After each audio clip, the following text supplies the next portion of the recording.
ଖ୍ରୀଷ୍ଟଙ୍କ ପ୍ରେମରେ ମୋର ପ୍ରିୟ ଖ୍ରୀଷ୍ଟ ବିଶ୍ୱାସୀ ଭାଇ ଓ ଭଉଣୀମାନେ, ଆଜିର ତିନୋଟି ଯାକ ପଠନ ଆମ୍ଭମାନଙ୍କୁ ଈଶ୍ୱରଙ୍କର ସେହି ଶକ୍ତିଶାଳୀ ପ୍ରେମ ଓ ଦୟାରେ ଏକତ୍ରିତ କରିବା ପ୍ରସଙ୍ଗ ପ୍ରଦାନ କରନ୍ତି।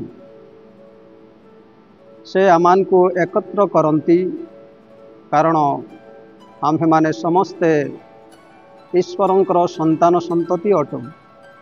ଯେହେତୁ ଆମେ ଆମମାନଙ୍କର ବିଭିନ୍ନ ପ୍ରକାର କାର୍ଯ୍ୟ ଦ୍ୱାରା ବିଭିନ୍ନ ପ୍ରକାର ଅଭାବରେ ବିଚ୍ଛିନ୍ନ ହୋଇଅଛୁ, ଛିନ୍ନ ଭିନ୍ନ ହୋଇଅଛୁ, ସେଇଥିପାଇଁ ଈଶ୍ୱରଙ୍କର ଇଚ୍ଛା ଯେ ଆମେ ସମସ୍ତେ ଏକତ୍ରିତ ହେବା।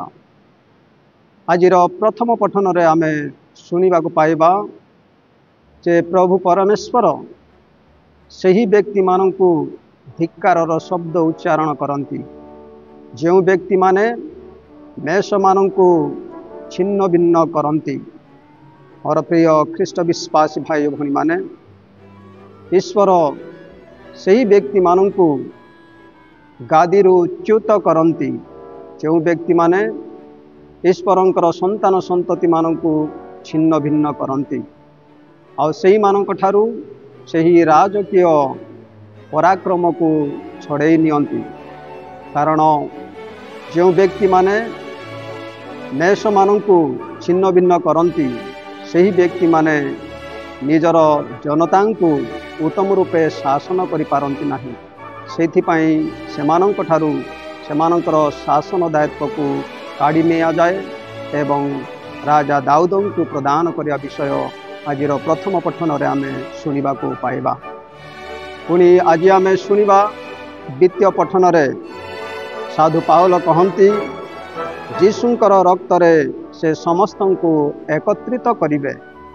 ଯଦି ଆମେ ଦେଖିବା ଯିଶାୟ ପୁସ୍ତକ 11 ଅଧ୍ୟାୟ 12 ପଦରେ, ତେବେ ଜାଣିପାରିବା ସେଠାରେ ଲେଖା ହେଇଛି ଯେ ଈଶ୍ୱର ଇସ୍ରାଏଲର ସମସ୍ତ ଜନତାଙ୍କୁ ଏକତ୍ରିତ କରିବେ ଏବଂ ଯିହୁଦାର ସମସ୍ତ ଲୋକଙ୍କୁ ଏକତ୍ର ସଂଗ୍ରହ କରିବେ। ଆଉ ତାହା ହିଁ ଈଶ୍ୱରଙ୍କର ସେହି ପ୍ରେମ ଆଉ ସେହି ଈଶ୍ୱରଙ୍କ ଦୟା ଓ ପ୍ରେମ ଆମ୍ଭମାନଙ୍କ ପ୍ରତି ଥିବା ହେତୁ ସେହି ଈଶ୍ୱର ସମସ୍ତ ଜନତାଙ୍କୁ ଏକତ୍ରିତ କରନ୍ତି। ଏବଂ ସାଧୁ ପାଉଲ ମଧ୍ୟ କହନ୍ତି ଯେ ଯୀଶୁଙ୍କର ଦ୍ୱାରା ଆମେ ସମସ୍ତେ ଈଶ୍ୱରଙ୍କର ସହିତ ପୁନର୍ମିଳିତ ହେବା। ପ୍ରଭୁ ଯୀଶୁ ଖ୍ରୀଷ୍ଟ ଯେ ଆମମାନଙ୍କ ପାଇଁ ତାଙ୍କର ଜୀବନ ପ୍ରଦାନ କଲେ, ଯଦ୍ୱାରା ଆମେ ସମସ୍ତେ ଏକତ୍ରିତ ହୋଇପାରିବା, ତାହା ହିଁ ଆଜିର ଦ୍ୱିତୀୟ ପଠନର ସାରମର୍ମ।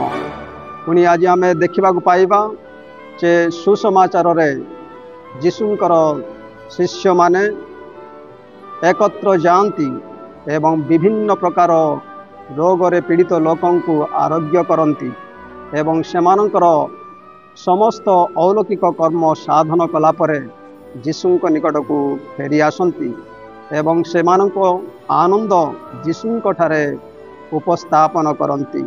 ସେମାନେ ଏକତ୍ର ଆସନ୍ତି। ପ୍ରିୟ ଭାଇ ଓ ଭଉଣୀମାନେ, ଯଦି ଆମେ ଦେଖିବା ମାଥ୍ୟୁ ଲିଖିତ ସୁସମାଚାର 12 ଅଧ୍ୟାୟର 13 ପଦରେ, ତେବେ ଜାଣିପାରିବା ସେଠାରେ ଲେଖା ହେଇଛି ଯେ ମୋର ସପକ୍ଷ ନୁହେଁ ସେ ମୋର ବିପକ୍ଷ, ଯେ ମୋର ସହିତ ସଂଗ୍ରହ କରେ ନାହିଁ ସେ ବିଚ୍ଛିନ୍ନ କରେ। ଏହି ଶିଷ୍ୟମାନେ ଯୀଶୁଙ୍କ ସହିତ ରହି ବିଭିନ୍ନ ପ୍ରକାର ରୋଗ ବ୍ୟାଧିରୁ ମୁକ୍ତ କରି ଯୀଶୁଙ୍କ ସହିତ ଏକତ୍ର ଆସନ୍ତି।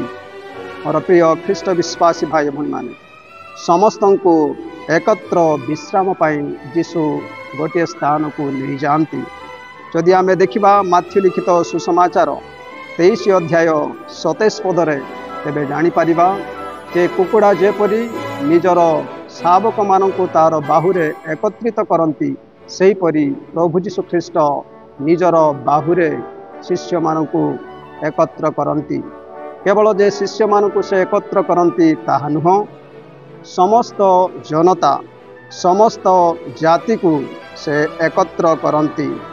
ମୋର ପ୍ରିୟ ଖ୍ରୀଷ୍ଟ ବିଶ୍ୱାସୀ ଭାଇ ଭଉଣୀମାନେ, ତେଣୁକରି ମାଥ୍ୟୁ ଲିଖିତ ସୁସମାଚାର 25 ଅଧ୍ୟାୟର 32 ପଦରେ ଲେଖା ହେଇଛି, समस्त जाति को से एकत्र करिवे आ सही प्रेममय ईश्वर सही दयामय ईश्वर आज आम समस्त को आह्वान करती जे आमे तांको ठारे एकत्र हेबा विच्छिन्न मेष मान को से दयारे एकत्र कला भली आम समस्त को एकत्र करती।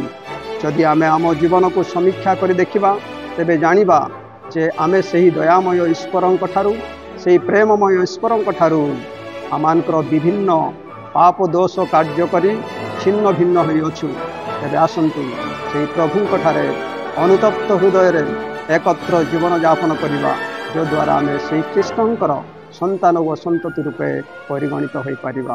प्रभु आपण मानकु समस्त को आशीर्वाद प्रदान करंतु। आमेन।